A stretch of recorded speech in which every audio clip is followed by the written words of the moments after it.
가마 앞 불빛이 두 사람의 얼굴을 붉게 물들였습니다. 재민의 손이 소영의 옷깃을 천천히 풀어내렸죠. 부끄러움에 몸을 움츠렸지만 그의 따뜻한 숨결이 목덜미에 닿는 순간 소영의 손은 저절로 힘을 잃었습니다. 거칠지만 조심스러운 손길. 흙을 빚던 그 손이 이번엔 소영의 몸 위를 천천히 훑어 내려갔죠. 숨이 멎을 것 같았습니다. 50평생 한 번도 느껴보지 못한 감각이 온몸을 타고 번져갔습니다. 심장이 터질 듯 뛰었고 입술 사이로 알 수 없는 신음이 새어나왔죠. 소영 씨. 낮게 속삭이는 그의 목소리. 그 순간 소영은 깨달았습니다. 자신이 얼마나 오랫동안 누군가의 온기를 갈망해왔는지를. 하지만 이 밤이 오기까지 소영에게는 지옥 같은 시간이 있었습니다. 25년을 바친 회사에서 하루아침에 잘려나간 그날부터 이야기는 2달 전으로 거슬러 올라갑니다. 한소영 과장님, 잠깐 올라오시겠어요? 그 한마디가 인생을 바꿀 줄은 몰랐습니다. 금요일 오후 4시, 한소영은 책상 위에 쌓인 원고, 뭉치를 정리하고 있었죠. 다음 주 출간 예정인 신인 작가의 에세이집, 표지 디자인부터 본문 편집까지 소영이 3달을 매달린 책이었습니다. 인사팀에서 온 전화 한 통, 별일 아니겠지 하는 마음으로 엘리베이터를 탔습니다. 25년 동안 한 번도 불려간 적 없는 인사팀 회의실. 문을 열자 낯선 광경이 펼쳐졌죠. 테이블 맞은편에 앉은 3사람. 인사팀장, 법무팀 직원, 그리고 한 남자. 박정훈. 소영보다 3년 먼저 입사한 선배. 지금은 출판기획본부장. 소영이 신입 시절부터 함께 야근하고 함께 프로젝트를 성공시켰던 동료였습니다. 아니, 동료라고 믿었던 사람이었죠. 앉으세요. 정훈의 목소리는 차가웠습니다. 평소 농담을 주고받던 그 목소리가 맞나 싶을 정도로요. 회사 사정이 어려운 건 알고 계시죠? 인사팀장이 서류를 꺼냈습니다. 명예퇴직 권고서라는 글자가 선명하게 박혀 있었죠. 소영의 심장이 멈추는 것 같았습니다. 저요? 제가 왜요? 구조조정 대상자 명단에 한 과장님 이름이 올라왔습니다. 누가요? 누가 제 이름을 올렸죠? 소영의 시선이 정훈에게 향했습니다. 정훈은 고개를 돌렸죠. 그 순간 모든 걸 알았습니다. 소영은 멍하니 서류를 내려다봤습니다. 활자가 눈에 들어오지 않았죠. 귀에서 웅웅거리는 소리만 났습니다. 한 과장님 연차도 높고 급여도 높잖아요. 회사 입장에서는 정훈이 말을 이었지만 소영에게는 들리지 않았습니다. 그저 입술만 달싹거리는 게 보였을 뿐이죠. 25년. 대학 졸업하고 바로 들어왔습니다. 26에 시작해서 50을 넘긴 지금까지. 결혼도 이 회사 다니면서 했고 남편 장례식 때도 3일 만에 복귀했습니다. 딸아이 미국 유학 보내고 빈 가슴을 달랜 것도 이 책상 앞에서였죠. 그런데 급여가 높아서 잘린다고요? 생각할 시간 드릴게요. 월요일까지 사인해 주시면 됩니다. 인사팀장이 문을 열었습니다. 나가라는 뜻이었죠. 소영은 비틀거리며 일어났습니다. 복도로 나오는데 정훈이 뒤따라왔죠. 소영 씨, 나도 어쩔 수 없었어. 위에서 명단 올리라고. 정훈 씨가 올린 거죠. 25년 동안 같이 야근하고 같이 프로젝트 망하면 같이 혼나고 정훈 씨 첫 아이 돌잔치 때 내가 축가 불렀잖아요. 목소리가 떨렸습니다. 화가 나는 건지 서러운 건지 모를 감정이 목을 조여왔죠. 그런데 왜 하필 나야? 정훈은 대답하지 못했습니다. 그저 눈을 피할 뿐이었죠. 소영은 돌아섰습니다. 엘리베이터 버튼을 누르는 손이 떨렸습니다. 문이 열리고 닫히고 혼자가 된 순간 눈물이 쏟아졌죠.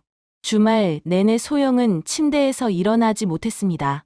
커튼 틈으로 햇살이 들어와도 휴대폰이 울려도 꿈쩍하지 않았죠. 천장만 바라보며 같은 생각을 반복했습니다. 내가 뭘 잘못했지? 월요일이 되자 회사에서 문자가 왔습니다. 서류 가지러 가겠습니다. 사인하지 않으면 권고사직이 아니라 해고로 처리하겠다는 협박 아닌 협박이었죠. 소영은 펜을 들었습니다. 손이 떨렸지만 이름 석 자를 썼습니다. 더 버텨봤자 상처만 커질 게 뻔했으니까요. 그날 저녁 짐을 정리하러 회사에 갔습니다. 25년 치 물건을 박스 2개에 담았죠. 책상 서랍에서 오래된 사진 한 장이 나왔습니다. 신입 시절 첫 책 출간 기념으로 찍은 단체 사진. 그 사진 속에서 정은이 웃고 있었습니다. 소영 옆에서 어깨동무를 하고요. 사진을 쓰레기통에 버렸습니다. 일주일이 지났습니다. 소영은 여전히 집 밖을 나가지 못했죠. 냉장고는 텅 비었고 거울 속 얼굴은 낯설었습니다. 머리는 헝클어지고 눈 밑에는 그늘이 짙게 내려앉았죠. 딸에게서 전화가 왔습니다. 엄마, 목소리가 왜 그래요? 응, 그냥 좀 피곤해서. 회사에서 무슨 일 있어요? 아니, 아무 일도 없어. 거짓말이 입에서 술술 나왔습니다. 딸에게 짐이 되고 싶지 않았으니까요. 미국에서 열심히 살고 있는 아이한테 무슨 걱정을 끼치겠습니까? 전화를 끊고 소파에 앉았습니다. 리모컨을 집어 TV를 켰죠. 채널을 돌리다가 어떤 프로그램에서 멈췄습니다. 느린 마을 체험 프로그램 강원도 송림리 편. 화면에 산이 펼쳐졌습니다. 안개가 산허리를 감싸고 계곡물이 졸졸 흐르고 있었죠. 나레이션이 흘러나왔습니다. 바쁜 일상에 지친 분들, 이곳에서 잠시 쉬어가세요. 소영은 멍하니 화면을 바라봤습니다. 버스가 하루 2번밖에 오지 않는 오지 마을. 편의점도 없고 신호등도 없는 곳. 그곳에서 한 달간 머물며 마을 체험을 한다는 프로그램이었죠. 화면 하단에 신청 번호가 떴습니다. 소영은 무의식적으로 휴대폰을 들었습니다. 번호를 누르고 신청서를 보냈죠. 왜 그랬는지 자신도 몰랐습니다. 그저 여기가 아닌 어딘가로 가고 싶었을 뿐이었죠. 2주 후 소영은 서울역에 서 있었습니다. 캐리어 하나, 백팩 하나. 그게 전부였죠. 25년 직장 생활의 결과치고는 초라했습니다. KTX를 타고 강릉으로, 거기서 다시 버스를 2번 갈아탔습니다. 창밖 풍경이 점점 바뀌었죠. 빌딩이 사라지고 논밭이 나타나고 산이 가까워졌습니다. 마지막 버스에서 내렸을 때 해가 지고 있었습니다. 송림리, 낡은 표지판이 바람에 삐걱거렸죠. 마을 어귀에 민박집 하나가 보였습니다. 송림, 민박이라는 손글씨 간판. 페인트가 벗겨져 있었지만 묘하게 정겨웠죠. 문을 두드리자 할머니 한 분이 나왔습니다. 서울서 왔다는 분이구먼. 어서 와요. 할머니는 따뜻한 미소로 소영을 맞았습니다. 그 미소가 이상하게 눈물 나게 만들었죠. 방은 작았습니다. 창문 틈으로 바람이 새어 들어왔고 마루는 삐걱거렸죠. 하지만 이상하게 마음이 편안해졌습니다. 그날 밤 소영은 오랜만에 알람 없이 잠들었습니다. 다음 날 아침 새소리에 눈을 떴습니다. 알람 소리가 아니라 새소리예요. 소영은 한참을 천장을 바라봤습니다. 여기가 어디지 싶다가 어젯밤 일이 떠올랐죠. 창문을 열자 산이 보였습니다. 안개가 산허리를 감싸고 공기가 차갑고 맑았죠. 서울에서는 한 번도 맡아보지 못한 냄새였습니다. 마당으로 나가자 할머니가 아침상을 차려놓고 계셨습니다. 잘 잤어요? 밥 먹어요. 흰쌀밥에 된장찌개, 계란 프라이, 소박하지만 따뜻한 밥상이었죠. 소영은 밥을 한 숟갈 떴습니다. 그리고 울컥했죠. 언제 이렇게 밥다운 밥을 먹어봤던가. 서울에서는 늘 편의점 삼각김밥이나 컵라면이었습니다. 야근에 치여, 마감에 쫓겨, 제대로 된 식사를 한 기억이 없었죠. 천천히 먹어요. 여기선 다들 느리게 살아요. 할머니의 말에 소영은 고개를 끄덕였습니다. 느리게 산다. 그게 어떤 건지 아직은 몰랐습니다. 하지만 알고 싶다는 생각이 처음으로 들었죠. 식사를 마치고 마을을 둘러봤습니다.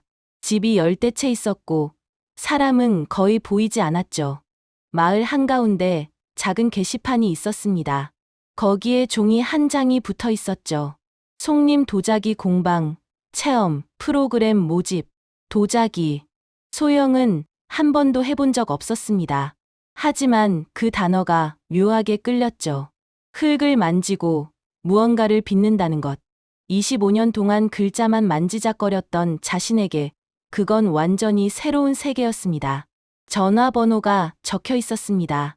소영은 번호를 저장했죠. 아직 전화를 걸지는 않았습니다. 하지만 이상하게 그 종이가 자꾸 눈에 밟혔죠. 민박집으로 돌아오는 길, 할머니가 말했습니다. 저 공방 주인, 윤 선생이라고. 참 좋은 사람이야. 말은 없는데, 손은 따뜻해. 소영은 대답 대신 고개만 끄덕였습니다. 그날 밤, 창문을 열고 산을 바라봤습니다. 별이 쏟아지듯 떠 있었죠. 서울에서는 한 번도 보지 못한 밤하늘이었습니다. 아직 마음은 무거웠습니다. 정훈의 얼굴이, 인사팀 회의실이, 쓰레기통에 버린 사진이 떠올랐죠. 하지만 이상하게 숨은 쉬어졌습니다. 여기서 뭔가 달라질 수 있을까? 그 질문을 안고 잠들었습니다. 그리고 다음 날, 소영은 처음으로 그 공방의 문을 두드리게 됩니다. 문 너머에서 누군가의 기척이 느껴졌죠. 낮고 단단한 목소리가 들려왔습니다. 들어오세요. 그 순간, 소영은 알지 못했습니다. 자신의 인생이 다시 시작되려 한다는 것을. 공방문 앞에서 소영은 한참을 망설였습니다. 낡은 나무 문에 송림 도자기 공방이라는 손글씨 간판이 걸려 있었죠.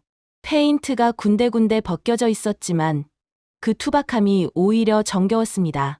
노크를 할까 말까, 손을 들었다, 내리기를 3번. 결국 용기를 내어 문을 두드렸습니다. 들어오세요. 낮고 단단한 목소리가 들려왔죠. 문을 열자 흙 냄새가 코끝을 스쳤습니다. 젖은 흙, 마른 흙, 그리고 가마에서 나는 희미한 연기 냄새까지. 서울에서는 한 번도 맡아보지 못한 향이었죠. 공방 안은 생각보다 넓었습니다. 한쪽 벽면에는 완성된 도자기들이 줄지어 있었고 반대편에는 물레가 3대 놓여 있었죠. 창문으로 들어오는 햇살이 먼지 사이로 부서지며 공간 전체를 황금빛으로 물들이고 있었습니다. 그리고 그 빛 한가운데 남자가 서 있었죠. 윤재민. 소영은 그 순간 숨이 멈추는 것 같았습니다. 재민은 물레 앞에 앉아 흙을 다듬고 있었습니다. 소영이 들어온 것도 모르는 듯 오롯이 손끝에만 집중하고 있었죠. 투박한 손이었습니다.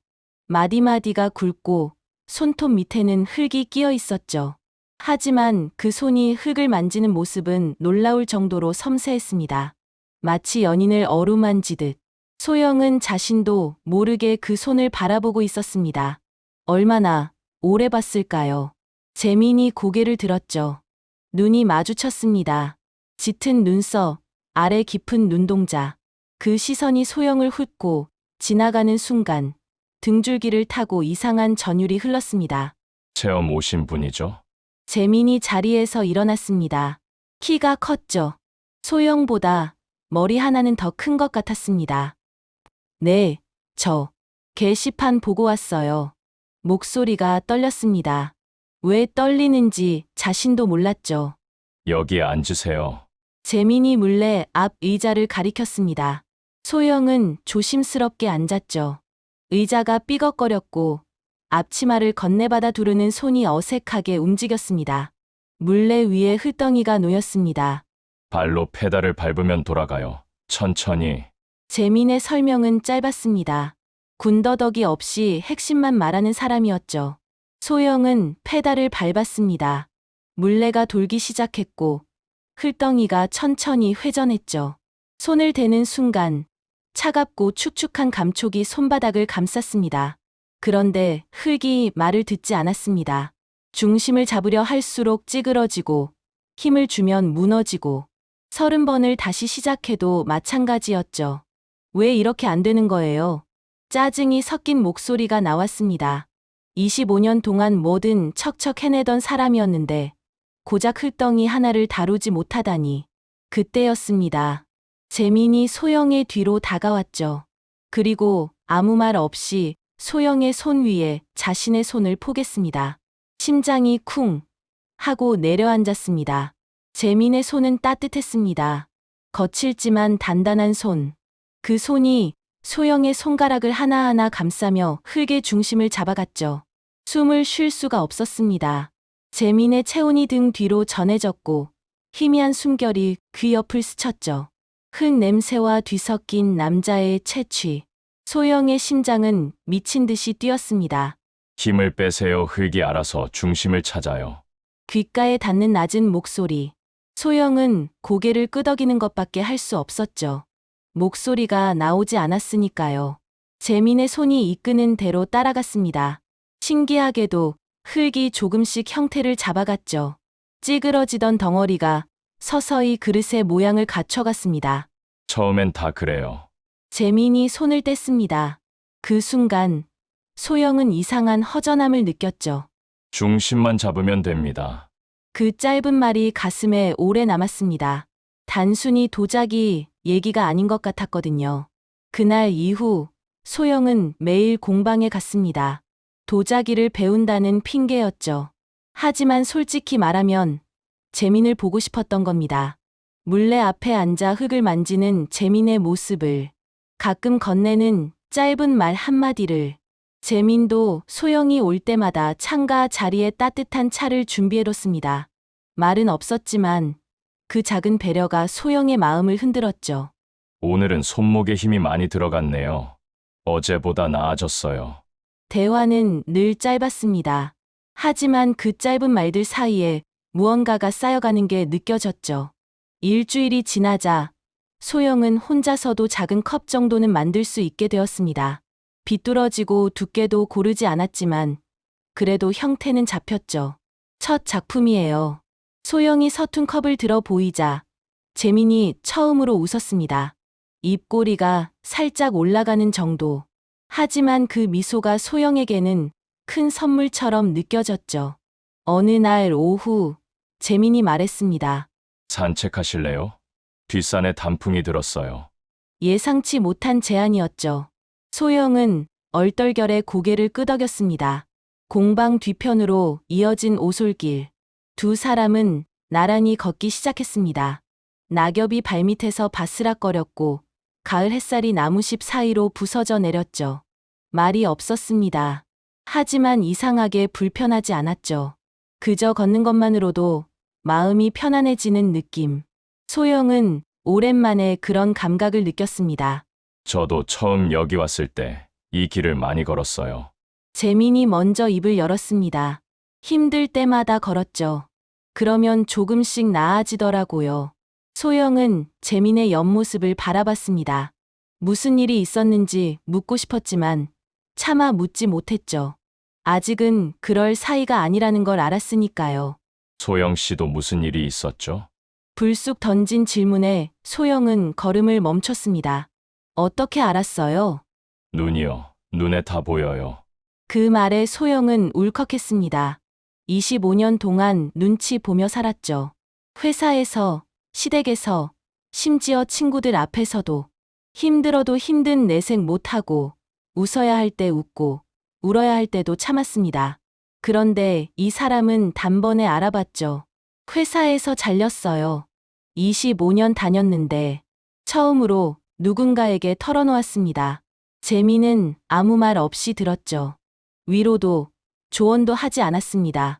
그저 묵묵히 옆에서 걸어줬을 뿐이에요. 그게 더 큰 위로였습니다. 산 중턱에 다다랐을 때 재민이 말했습니다. 흙도 한번 무너져야 다시 빚을 수 있어요. 소영은 그 말을 가슴에 새겼습니다. 무너져도 괜찮다. 다시 빚으면 된다. 해가 지기 시작했습니다. 노을이 산 아래를 붉게 물들였죠. 내일도 오실 거예요? 재민의 질문에 소영은 고개를 끄덕였습니다. 네. 내일도, 모레도 올 거예요. 재민이 희미하게 웃었습니다. 그 웃음이 노을빛에 물들어 더욱 따뜻해 보였죠. 돌아오는 길, 소영은 자신의 심장 소리를 들었습니다. 두근두근. 오랜만에 느끼는 설렘이었죠. 이게 뭘까? 이 나이에 이런 감정을 느껴도 되는 걸까? 민박집에 돌아와 거울을 봤습니다. 볼이 발그레하게 상기되어 있었죠. 마치 소녀처럼요. 소영은 스스로에게 물었습니다. 이 감정을 믿어도 될까? 아니면 또다시 상처받게 될까? 그날 밤, 창문을 열고 산을 바라봤습니다. 재민의 공방 쪽에서 희미한 불빛이 새어나오고 있었죠. 저 사람도 잠을 못 이루고 있는 걸까? 그런 생각이 문득 들었습니다. 바람이 불었습니다. 차가운 가을바람이 볼을 스쳤죠. 소영은 알지 못했습니다. 그 평온한 날들이 곧 깨질 거라는 것을. 일주일 후 마을 어귀에 검은 차 한 대가 들어올 거라는 것을. 그리고 그 차에서 내릴 사람이 소영의 과거를 통째로 끌고 올 거라는 것을요. 평온한 날들은 오래가지 않았습니다. 그날 저녁 마을 어귀에 검은 차 한 대가 멈춰 섰죠. 엔진 소리가 멈추고 운전석 문이 열리는 순간 소영의 심장이 얼어붙었습니다. 박정훈.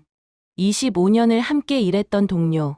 아니, 소영을 구조조정 명단에 올린 장본인이 민박집 마당까지 찾아온 겁니다. 여기서 이렇게 살고 있었어. 정훈의 목소리는 예전과 똑같았습니다. 여유롭고 약간은 비아냥거리는 듯한 톤. 소영은 그 목소리가 이렇게 낯설게 들릴 수 있다는 사실에 스스로 놀랐죠. 퇴직금 정산 서류를 들고 왔다고 했습니다. 하지만 소영은 알았죠. 우편으로 보내도 될 서류를 굳이 들고 온 이유가 따로 있다는 거요. 죄책감인지, 미련인지, 아니면 잘 살고 있는지 확인하러 온 건지. 사인만 하면 돼. 복잡한 거 아니야. 정우는 마치 아무 일도 없었다는 듯 말했습니다. 그 뻔뻔함이 도대체 어디서 나오는 걸까요? 소영은 서류를 받아들지 않았습니다. 정훈 씨, 나한테 미안하다는 말은 안 할 거야? 정훈의 표정이 굳었죠. 위에서 압박이 있었다. 어쩔 수 없었다. 그 익숙한 변명이 흘러나왔습니다. 하지만 소영에게 그 말은 또 다른 상처가 될 뿐이었죠. 25년 동료를 잘라놓고 할 말이 고작 그거냐고 목소리가 떨렸습니다. 그때 뒤쪽 골목에서 인기척이 느껴졌습니다. 재민이었죠.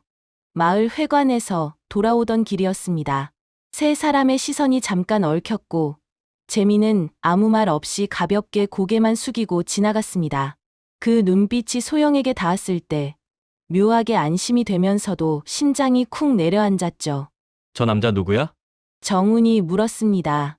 같이 도자기 배우는 분이라고 대답하자 정훈의 입꼬리가 올라갔죠. 여전히 이상한 데서 사람을 만난다고. 그 말이 비수처럼 가슴에 꽂혔습니다. 소영은 봉투를 정훈에게 다시 밀었습니다. 우편으로 보내라고. 다시는 오지 말라고. 돌아서는 등 뒤로 차 문 닫히는 소리가 들렸고 마을은 다시 고요해졌습니다. 그날 밤 잠이 오지 않았습니다. 천장을 바라보며 정훈의 말을 곱씹었죠. 이상한 데서 사람을 만난다. 그 말이 왜 이렇게 오래 맴돌까요? 전화벨이 울렸습니다. 모르는 번호였죠. 재민이었습니다. 소영 씨, 괜찮아요? 그 짧은 한마디에 참았던 것들이 올라왔습니다. 괜찮다고 대답했지만 목소리는 떨렸죠. 재민은 내일은 쉬라고 했습니다. 산도, 공방도, 그리고 전화가 끊겼습니다. 창밖을 봤습니다. 멀리 산등성이 위에서 손전등 불빛이 깜빡거리고 있었죠. 재민일지도 모른다는 생각이 들었습니다. 그 빛이 마치 괜찮다고 말해주는 것 같았죠. 그날 밤, 비가 내리기 시작했습니다. 처음엔 가랑비였죠. 하지만 시간이 지날수록 빗줄기가 굵어졌습니다. 천둥이 치고 번개가 하늘을 갈랐죠. 소영은 창밖을 바라봤습니다. 재민의 공방 쪽이 걱정됐죠. 오늘 가마에 불을 지핀다고 했는데 우산을 집어 들었습니다. 망설임 없이 문을 열고 뛰어나갔죠. 비가 얼굴을 때렸습니다. 앞이 보이지 않을 정도였죠. 그래도 멈추지 않았습니다. 공방까지 이어진 오솔길을 미친 듯이 달렸고 문 앞에 도착했을 때 온몸이 흠뻑 젖어 있었습니다. 문을 두드리자 재민이 열었습니다. 놀란 눈으로 소영을 바라봤죠. 이 비에 왜? 말이 끝나기도 전에 재민이 소영의 손목을 잡아 끌었습니다. 문이 닫혔고 빗소리가 조금 멀어졌죠. 공방 안은 어둡고 따뜻했습니다. 한쪽 구석에서 가마의 불빛이 은은하게 타오르고 있었죠. 그 붉은 빛이 두 사람의 얼굴을 물들였습니다. 재민이 수건을 건넸고 소영은 떨리는 손으로 받아들었죠. 머리를 닦는데 재민의 손이 다가왔습니다. 소영의 어깨에 젖은 머리카락이 달라붙어 있었거든요. 재민이 그 머리카락을 조심스럽게 걷어냈죠. 손끝이 목덜미를 스치는 순간 온몸에 전류가 흐르는 것 같았습니다. 재민이 가마 앞으로 소영을 이끌었습니다. 불빛 앞에 나란히 앉았죠. 어깨와 어깨가 닿을 듯 말 듯한 거리. 그 간격이 소영의 심장을 조여왔습니다. 재민이 먼저 입을 열었습니다. 처음 여기 왔을 때 이런 밤이 있었다고. 비가 쏟아지고 혼자 가마 앞에 앉아 있었다고. 그때 생각했다고요. 이렇게 혼자 늙어가겠구나. 소영은 재민의 옆모습을 바라봤습니다. 불빛에 물든 얼굴. 그 안에 깊은 외로움이 서려 있었죠. 아내가 떠났다고 했습니다. 다른 남자와. 미술 선생이었는데 그 일 이후로 아무것도 할 수가 없었다고. 그래서 여기로 도망쳤다고요. 소영 씨처럼요. 그 말에 가슴이 먹먹해졌습니다. 맞는 말이었죠. 둘 다 도망자였습니다. 근데 이상해요. 재민이 소영을 바라봤습니다. 불빛에 반사된 눈동자가 깊고 어두웠죠. 도망친 곳에서 소영 씨를 만났어요. 심장이 멈추는 것 같았습니다. 재민의 손이 움직였죠. 소영의 손등 위에 살며시 내려앉았습니다. 따뜻했습니다. 흙을 만지던 그 손. 거칠지만 부드러운 손이 소영의 손가락을 하나하나 감쌌죠. 빗소리가 멀어지는 것 같았습니다. 아니, 빗소리는 여전했죠. 다만 소영의 귀에는 자신의 심장 소리밖에 들리지 않았습니다. 재민이 소영의 턱을 살짝 들어올렸습니다. 눈이 마주쳤죠. 그 깊은 눈동자 안에 자신의 얼굴이 비쳤습니다. 떨리고 있었죠. 두려움인지 설렘인지 모를 감정에. 괜찮아요? 낮은 목소리가 물었습니다. 소영은 대답 대신 고개를 끄덕였죠. 재민의 얼굴이 천천히 가까워졌습니다. 숨결이 닿았죠. 따뜻하고 촉촉한 숨결. 그리고 입술이 닿았습니다. 부드럽게, 조심스럽게, 마치 깨지기 쉬운 도자기를 다루듯. 소영은 눈을 감았습니다. 오랜만에 느끼는 감각이었죠. 누군가의 입술이, 체온이, 숨결이 자신에게 닿는 느낌. 7년 동안 잊고 있었던 감각들이 하나씩 깨어났습니다. 재민의 손이 소영의 등을 감쌌습니다. 젖은 옷 위로 전해지는 손바닥의 온기. 그 손이 천천히 등줄기를 타고 내려갔죠. 척추를 따라, 허리선을 따라. 소영의 몸이 저절로 반응했습니다. 입술이 떨어졌습니다. 재민의 눈이 소영을 바라봤죠. 그 안에 묻는 말이 있었습니다. 여기까지만 할까요? 아니면 소영은 대답 대신 재민의 셔츠 깃을 잡아당겼습니다. 더 가까이. 가마의 불빛이 두 사람의 그림자를 벽에 드리웠습니다. 재민의 손이 소영의 젖은 옷깃을 풀어내렸죠. 천천히, 조심스럽게, 마치 허락을 구하듯 한 단추씩. 소영은 부끄러움에 두 손으로 가슴을 가렸지만 재민의 따뜻한 숨결이 쇄골 위에 닿는 순간 손에서 힘이 빠졌습니다. 재민은 서두르지 않았습니다. 충분한 시간을 들였죠. 마치 물레 위에 흙을 빚듯 소영이 스스로 마음을 열 때까지 기다리는 사람처럼 손끝과 입술로 소영의 몸 위를 천천히 훑어 내려갔습니다. 쇄골 아래, 가슴 위, 갈비뼈 사이, 굳게 닫혀있던 감각들이 하나둘 깨어났습니다. 50평생, 이렇게 천천히 다뤄진 적이 있었던가요? 소영의 숨이 거칠어지기 시작했죠. 재민의 입술이 목덜미에 닿았습니다. 손이 허리를 감쌌습니다. 거친 손바닥이 맨살 위를 미끄러졌죠.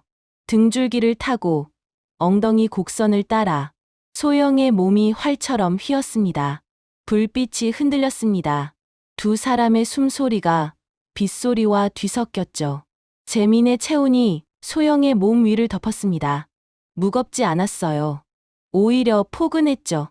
오랫동안 그리워했던 누군가의 무게. 재민이 소영의 눈을 들여다봤습니다. 그 깊은 눈동자 속에 불빛이 일렁이고 있었죠. 소영 씨, 낮게 부르는 목소리. 그 한마디에 온몸이 녹아내리는 것 같았습니다. 재민의 손이 소영의 허벅지를 스쳤습니다. 안쪽으로, 천천히. 소영은 숨을 삼켰죠. 손끝이 닿을 때마다 전류가 흐르는 것 같았습니다. 몸 깊은 곳에서 뜨거운 무언가가 차올랐죠. 소영의 입에서 알 수 없는 소리가 흘러나왔죠. 50년을 살면서 한 번도 내본 적 없는 소리였습니다. 빗소리가 점점 멀어졌습니다. 가마의 불빛이 흔들렸죠. 세상의 모든 소리가 사라지고 오직 두 사람의 숨소리와 심장 소리만 남았습니다. 얼마나 시간이 흘렀을까요? 온몸에 힘이 빠져 있었죠. 하지만 이상하게 충만한 느낌이었습니다. 텅 비어있던 가슴 한 구석이 채워지는 것 같았죠. 재민이 소영의 이마에 입술을 댔습니다. 말없이 부드럽게. 그 작은 입맞춤이 어떤 말보다 큰 위로가 되었습니다. 창밖의 비는 어느새 잦아들어 있었습니다. 가마의 불빛만 여전히 은은하게 타오르고 있었죠. 재민 씨. 네. 이게 꿈이면 어떡하죠? 재민이 소영의 손을 잡았습니다. 손등에 입술을 댔죠. 꿈이면 다시 꾸면 돼요. 그 말에 소영은 웃음이 터졌습니다. 울음인지 웃음인지 모를 소리가 새어나왔죠. 새벽빛이 창문 틈으로 스며들었습니다. 소영은 재민의 팔에 안긴 채 천장을 바라봤죠. 낡은 석가래 사이로 희미한 빛이 새어 들어오고 있었습니다. 지난 몇 달간 자신을 짓눌렀던 것들이 떠올랐습니다. 회사에서의 배신, 정훈의 뻔뻔함, 미경의 걱정 어린 충고. 하지만 지금 이 순간만큼은 그 모든 게 멀게 느껴졌죠. 재민의 숨소리가 규칙적으로 들려왔습니다. 잠들어 있는 것 같았죠. 소영은 재민의 얼굴을 조용히 바라봤습니다. 잠든 얼굴은 깨어 있을 때보다 더 부드러워 보였죠. 이 사람과 함께라면 다시 시작할 수 있을까? 아침이 되자 재민이 먼저 눈을 떴습니다. 소영을 발견하고 희미하게 웃었죠. 그 웃음 안에 피곤함과 따뜻함이 함께 섞여 있었습니다. 밖으로 나오니 비갠 후에 맑은 공기가 폐를 채웠습니다. 나무심마다 물방울이 맺혀 햇살에 반짝였죠. 세상이 씻겨 나온 듯 선명했습니다. 두 사람은 말없이 산길을 걸었습니다. 손과 손이 자연스럽게 맞잡혔죠.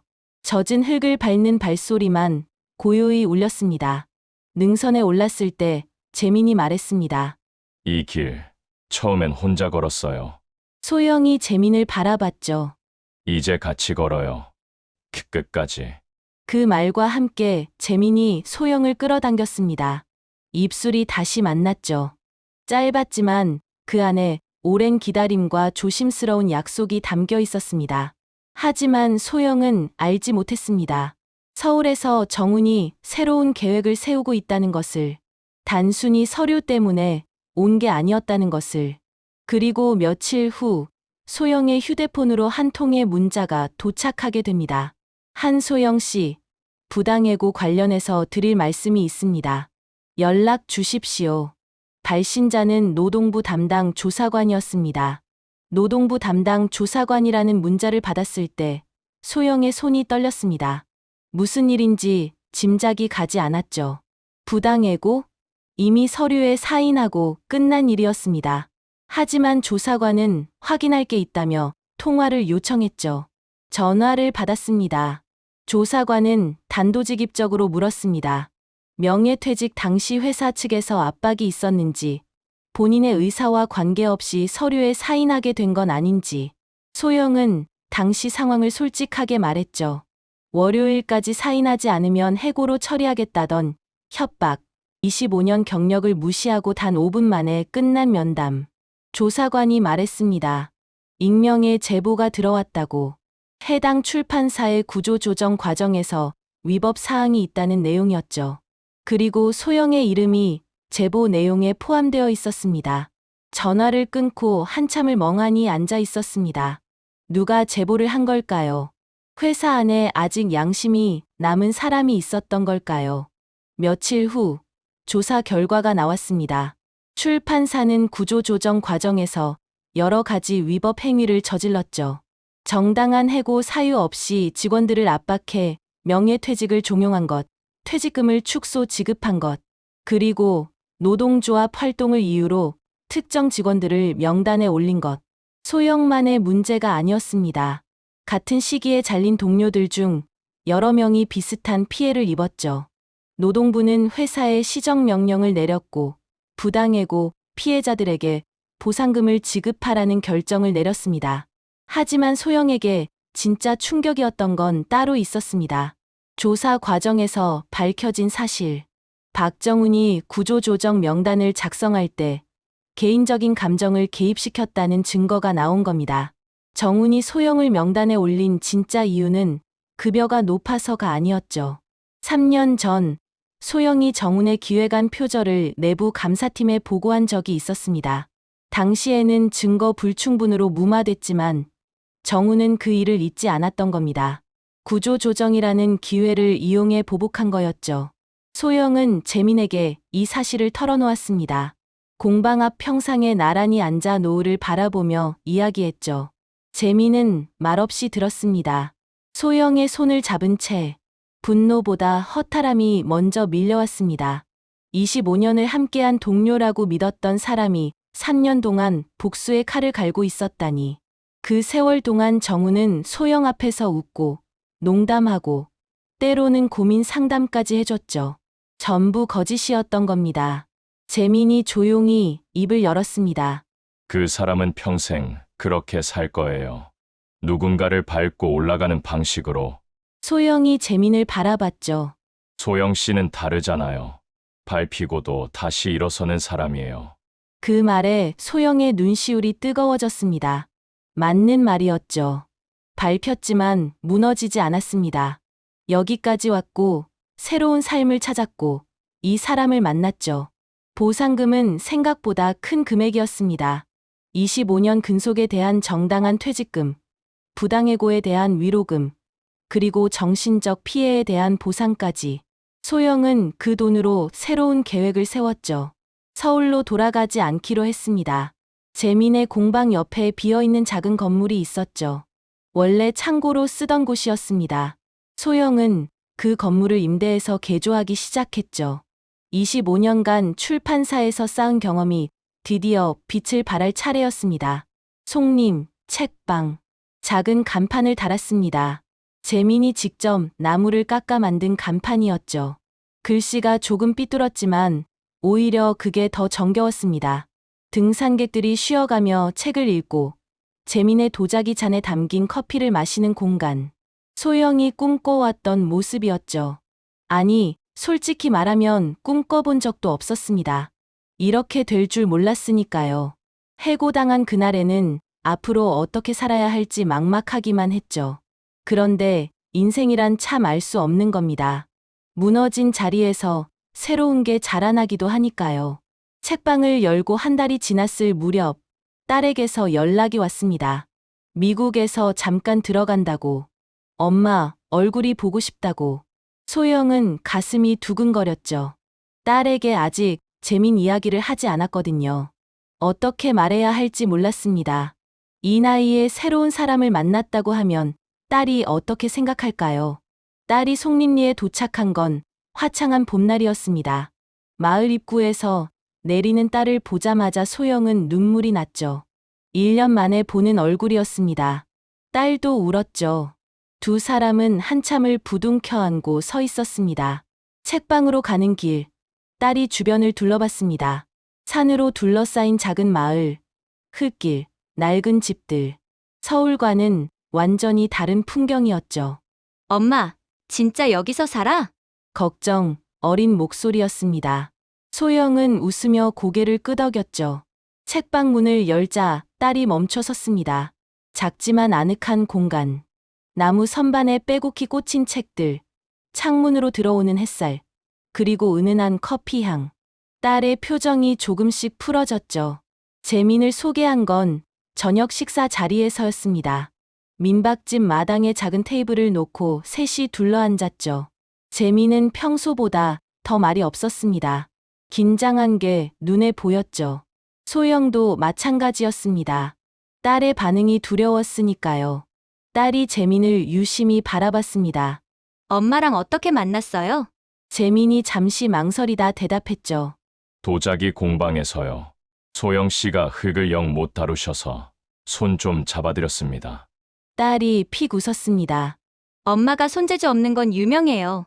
그 말에 소영이 볼멘 목소리로 항의했고 셋이 함께 웃음을 터뜨렸죠. 어색했던 공기가 조금씩 녹아내렸습니다. 식사 후 딸이 소영을 따로 불렀습니다. 책방 앞 벤치에 나란히 앉았죠. 노을이 산 아래로 내려앉고 있었습니다. 엄마, 행복해 보여. 딸의 말에 소영의 눈가가 젖었습니다. 회사 잘렸을 때 진짜 걱정했어. 전화할 때마다 목소리가 가라앉아 있었거든. 소영은 아무 말도 할 수 없었죠. 딸에게 짐이 되기 싫어서 숨겼던 것들이 다 들켰던 겁니다. 근데 지금은 달라. 엄마 얼굴에 생기가 돌아. 딸이 소영의 손을 잡았습니다. 재민 씨, 좋은 사람 같아. 엄마 잘 챙겨주는 것 같고. 그 말이 어떤 허락보다 큰 축복처럼 느껴졌습니다. 딸이 덧붙였죠.